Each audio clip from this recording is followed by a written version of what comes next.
तो जय हिंद बच्चों, क्लास 10th का हम कुछ इंपॉर्टेंट क्वेश्चन लेकर आए हैं जो मैंने लिख लिया है एक पेज पर। यह है किसी चीज का बैनर है, उस पेज पर मैंने लिख लिया है जो मुझे लगा कि शायद क्या क्वेश्चन आएगा, ऐसा ही क्वेश्चन आता है, हमेशा आएगा। ऑब्जेक्टिव में क्वेश्चन खास करके ये सब पूछता है।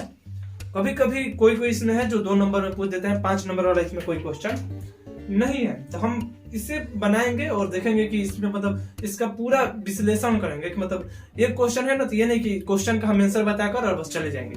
क्वेश्चन जो है उसमें क्या आता है, कैसे कैसे उस टाइप का क्वेश्चन पूछ सकता है, और उसके मतलब इर्द गिर्द जितना क्वेश्चन आएगा सबके बारे में मैं बताऊंगा। ठीक, तो वीडियो को देखिएगा लास्ट तक और अच्छे से समझिएगा, फोकस कीजिएगा बोर्ड पर।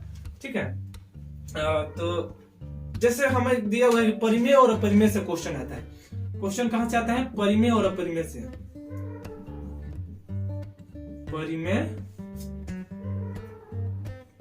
परिमेय और अपरिमेय संख्या।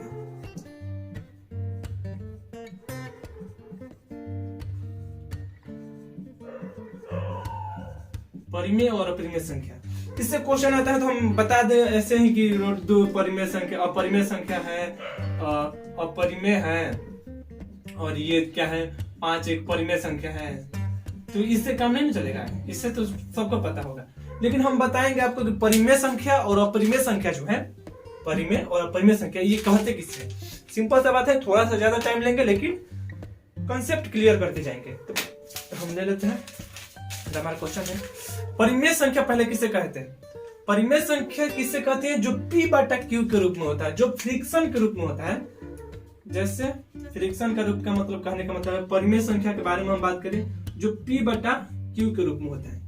सर जी P बटा Q के रूप में होता है, तो हाँ जी। तो एग्जाम्पल यदि हम परिमेय संख्या के एग्जाम्पल लेंगे तो परिमेय संख्या के एग्जाम्पल हो गया 5/2 परिमेय संख्या है, क्योंकि भाई P बटा Q के रूप में है। जी सर जी, समझ में आ गया। यानी जो 5/2 होगा परिमेय संख्या है, 3/2 होगा वो परिमेय संख्या है। सर हम समझ गए, 3/2 भी परिमेय होगा, 9/2 भी परिमेय होगा। लेकिन सर जी समझ आ गया, लेकिन 4 क्या है? कंफ्यूजन सर, ये तो परिमेय संख्या नहीं ना है, ये परिमेय है कि अपरिमेय है? इसे हम परिमेय बोल सकते हैं कि नहीं? इसे हम परिमेय संख्या बोल सकते हैं कि नहीं? 4 को, 3 को हम परिमेय संख्या बोल सकते हैं कि नहीं? 2 को हम परिमेय संख्या बोल सकते हैं नहीं? तो आपकी जानकारी के लिए बता दें, बिल्कुल ये भी परिमेय संख्या है, ये भी परिमेय संख्या है और ये भी परिमेय संख्या है, कोई शक नहीं है। क्योंकि हम जानते हैं कि किसी भी संख्या को हम जब लिखते हैं तो उसमें 1 से गुना या 1 से हम भागा दे सकते हैं, उस संख्या में अंतर नहीं आएगा। तो इस संख्या को हम 4 को 4/1 नहीं लिख सकते हैं, तो ये P बटा Q के रूप में नहीं हो गया, 4/1 लिख देंगे, P बटा Q के रूप में हो गया। 3 को हम 3/1 नहीं लिख सकते हैं, बिल्कुल लिख सकते हैं। 3 को जब 3/1 लिखेंगे तो परिमेय संख्या हो गया। 2 को हम 2/1 नहीं लिख सकते हैं, बिल्कुल लिख सकते हैं। 2 को हम जो कहते हैं 2/1 भी लिख सकते हैं, यानी ये भी परिमेय संख्या है। तो अब परिमेय संख्या इससे मत कीजिएगा कि 5 दे दे, तो इससे कंफ्यूज हो जाइए कि क्या है, परिमेय है कि नहीं। दिस इज परिमेय, ओके ठीक। परिमेय केवल पूछेगा, अब इसमें पूछेगा इवन है, ऑड है, सम संख्या है, विषम संख्या है, तो बात अलग हो गया। क्योंकि सम संख्या किसे कहते हैं? जो 2 से कट जाए। विषम संख्या किसे कहते हैं? जो 2 से न कटे। तो 5 2 से नहीं कटेगा तो सिंपल सा बात है, ये विषम संख्या हो गया, वो बात अलग है। लेकिन हम बता रहे हैं परिमेय संख्या के बारे में। परिमेय संख्या वैसी संख्या जो फ्रिक्शन के रूप में हो, यानी फ्रिक्शन यानी भागा के रूप में हो।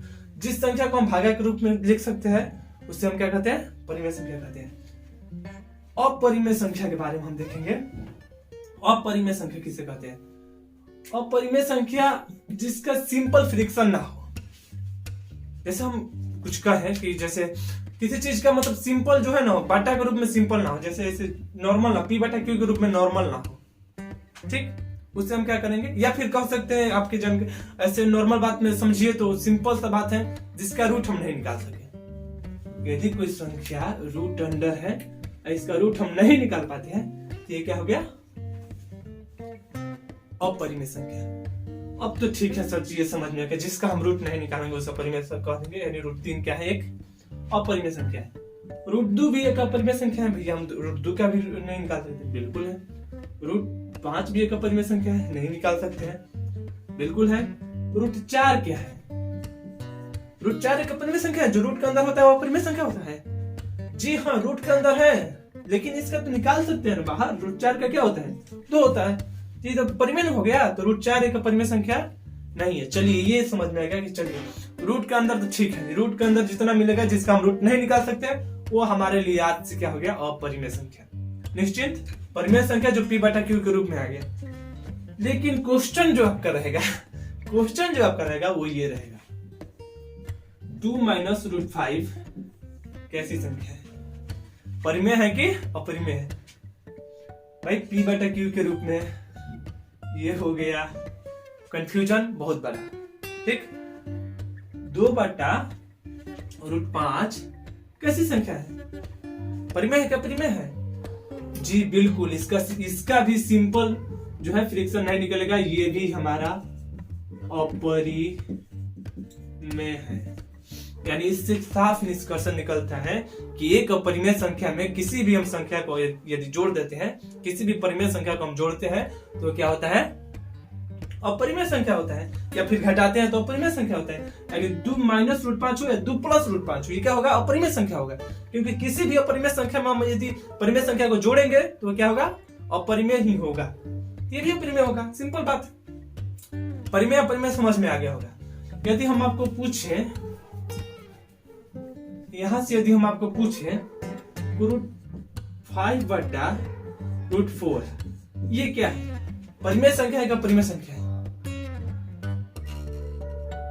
रूट 5 बटा रूट 4 क्या है, परिमेय संख्या का अपरिमेय संख्या है?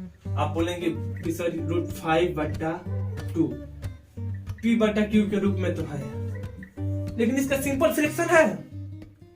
सिंपल फ्रैक्शन आपको दिखाई दे रहा है। रूट 5 क्या है, अपरिमेय संख्या है, अपरिमेय है ना, ये तो अपरिमेय हो गया। जब ये p बटा q के रूप में भी है फिर भी ये अपरिमेय संख्या है। वाई, क्योंकि यहाँ पर रूट 5 है। p बटा q के रूप में तो हम परिमेय पढ़ाए थे, अभी यहाँ पर ही गलती हो गया। ये अपरिमेय संख्या है क्योंकि यहाँ पर रूट 5 है। रूट 5 नहीं होता, रूट 5 की जगह पर कुछ भी होता तो ये होता परिमेय, लेकिन यहाँ पर रूट 5 है। चूंकि रूट 5 होने के कारण ये क्या हो गया, अपरिमेय संख्या। इससे हमें क्या सीखने को मिला कि किसी भी अपरिमेय संख्या को यदि हम किसी भागा देंगे तो क्या होगा, अपरिमेय ही होगा। परिमेय संख्या से भाग देने पर भी अपरिमेय होगा। चलिए ये भी सीख लीजिए। लेकिन क्वेश्चन अब आ जाएगा अगर कि भैया ये हो गया 5 और ये हो गया 5, अब ये बताइए दो अपरिमेय संख्या का गुणनखंड हो गया, तो दो अपरिमेय संख्या को हम गुणा करेंगे तो ये इसका क्या होगा, ये परिमेय होगा क्या अपरिमेय होगा, परिमेय या अपरिमेय क्या होगा, रेशनल होगा या रेशनल होगा। सिंपल सा बात है, रूट 5 गुने रूट 2, रूट 5 गुने रूट 5, ये क्या होगा, परिमेय होगा क्या अपरिमेय होगा? भैया 200% परिमेय होगा। अरे अब कैसे, रूट 25 हो जाएगा, रूट 25 का हमारा होता है 5, क्या हो गया 5 आ गया, 100% क्या हो गया, ये परिमेय संख्या। यानी आपका कहना है सर जी कि दो अपरिमेय संख्या को हम गुना करते हैं तो वो क्या होता है, परिमेय होता है ना बाबू ना। कंफ्यूजन मत पालिए, कंफ्यूजन से दूर। दो परिमेय संख्या को गुना करने पर अपरिमेय होता है तो ये भी होना चाहिए परिमेय। यदि दो अपरिमेय संख्या गुना करने पर परिमेय होता है तो इसे भी परिमेय होना चाहिए। होगा नहीं होगा, इसका क्या होगा 10 होगा। 10 कैसी संख्या है, रूट अंडर 10 अपरिमेय संख्या है। इतना बोलकर मैं आपको बताना क्या चाहता हूं, सिंपल सा बात, किसी भी दो अपरिमेय संख्या को जब गुना किया जाता है तो परिमेय भी हो सकता है अपरिमेय भी हो सकता है, इसमें कोई दो भेदभाव नहीं होगा।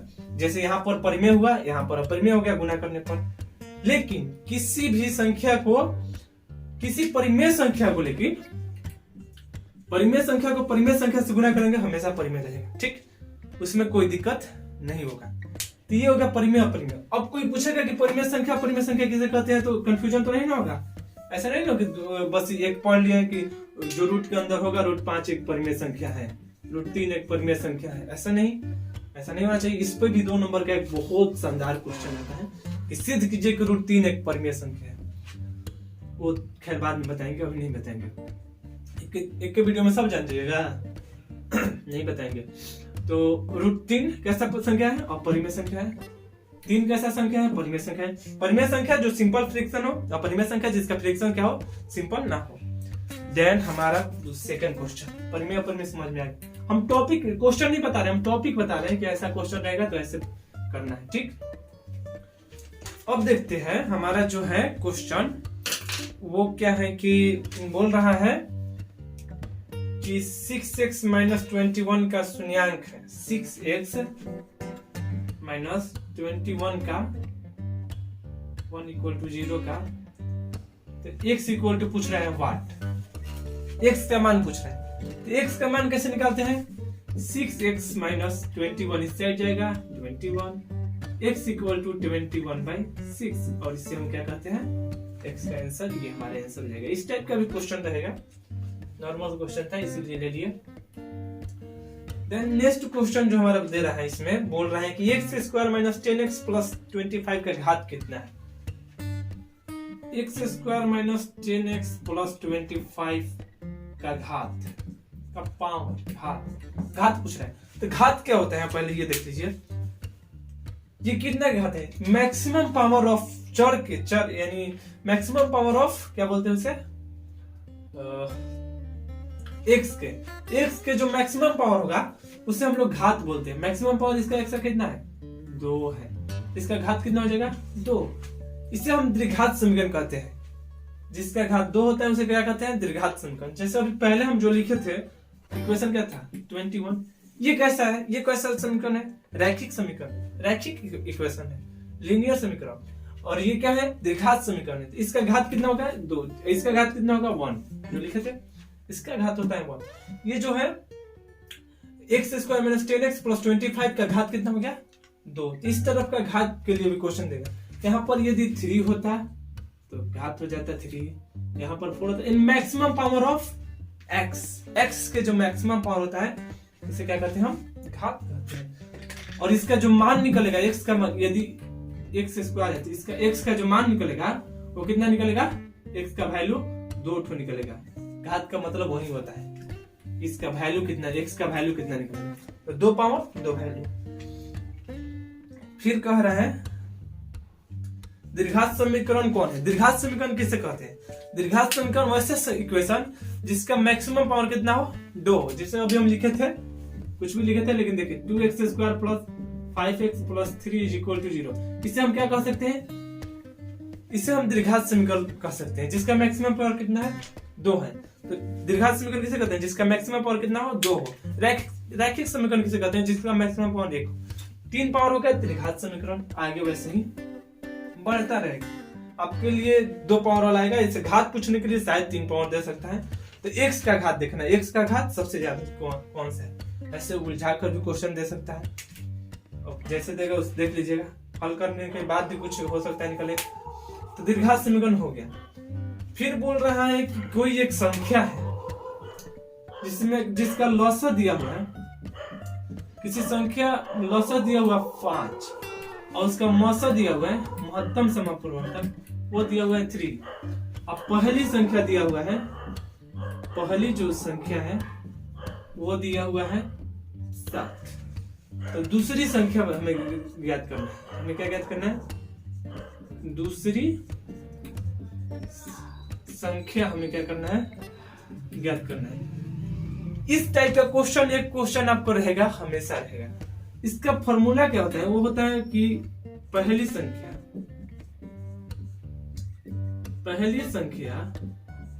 गुने दूसरी संख्या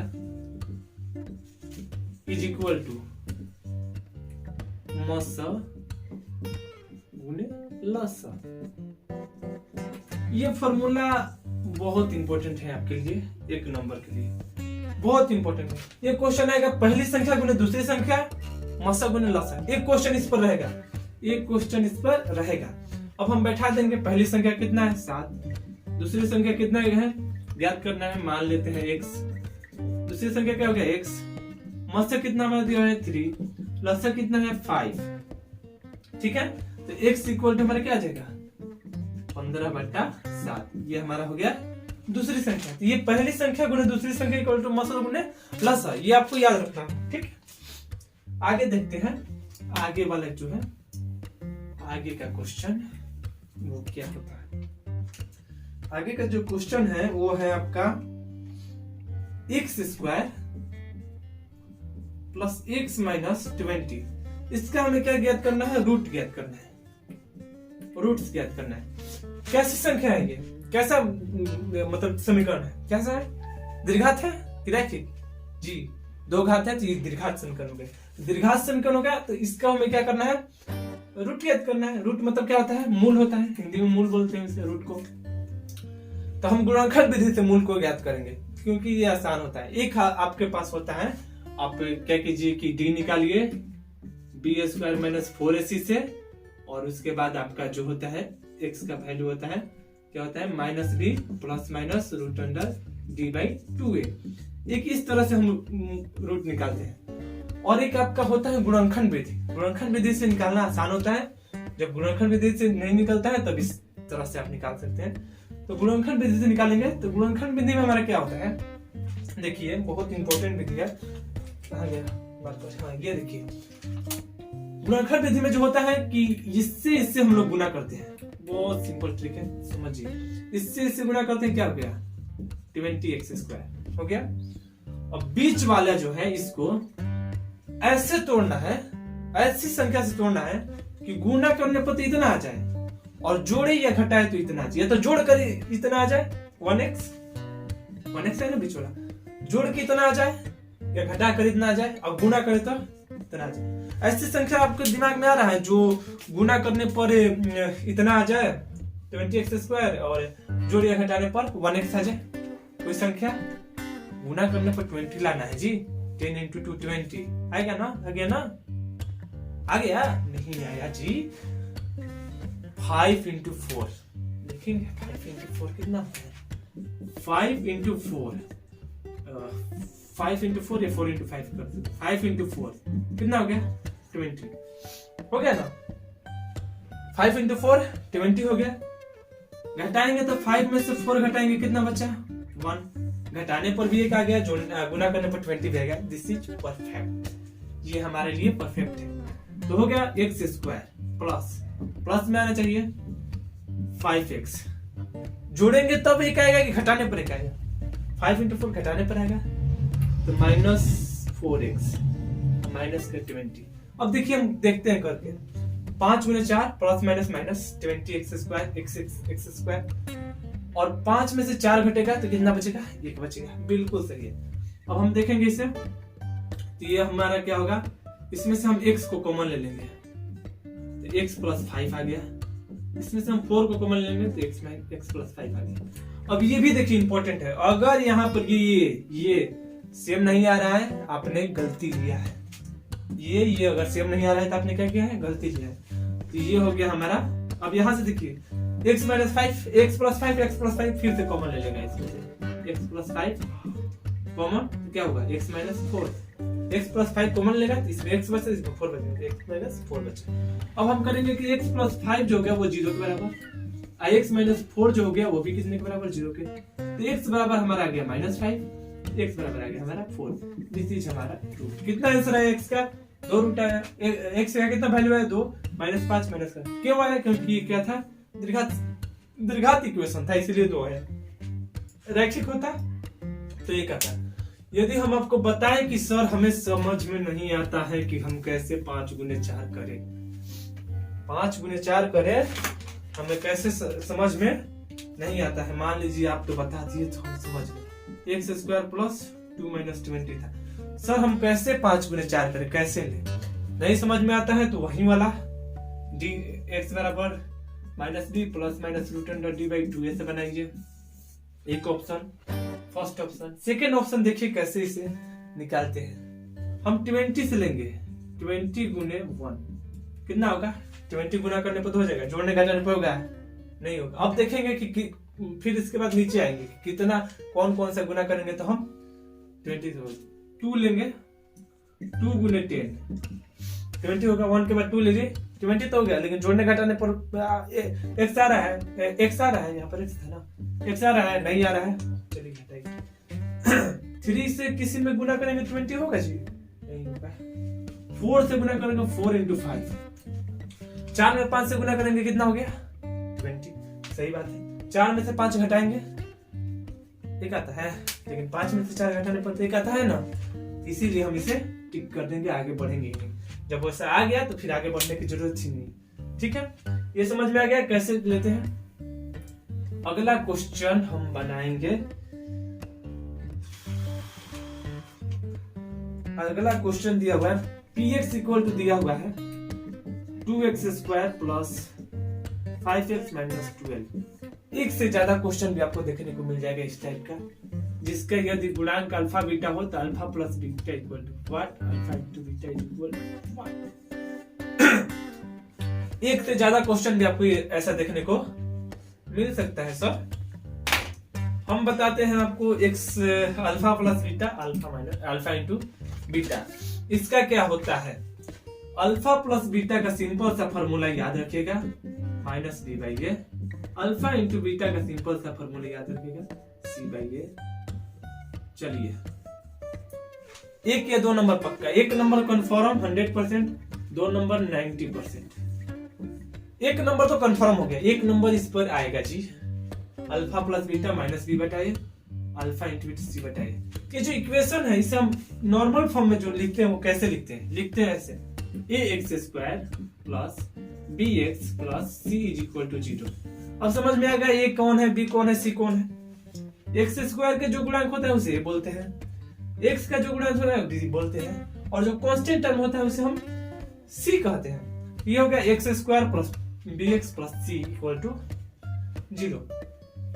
तो जी देखिए, अल्फा प्लस बीटा हमको पूछा है कितना हो गया, इससे हमें पता चल रहा है कि b कितना हो गया 5, a कितना हो गया ये, c कितना हो गया ये, तो माइनस b माइनस 5 बटा a की जगह पर 2, direct answer. Alpha into beta की बात करें, अल्फा इंटू बीटा की बात करते हैं तो c बटा है, c कितना है माइनस 12, a कितना है 2 घटिए कितना 6, माइनस का 6 आंसर। तो alpha into beta, alpha into beta और अल्फा प्लस बीटा, ये आपको समझ में आ गया होगा। आगे का वीडियो में आगे क्वेश्चन को सॉल्व करेंगे, क्योंकि वीडियो ज्यादा लंबा हो जाएगा, आपको पसंद नहीं आएगा।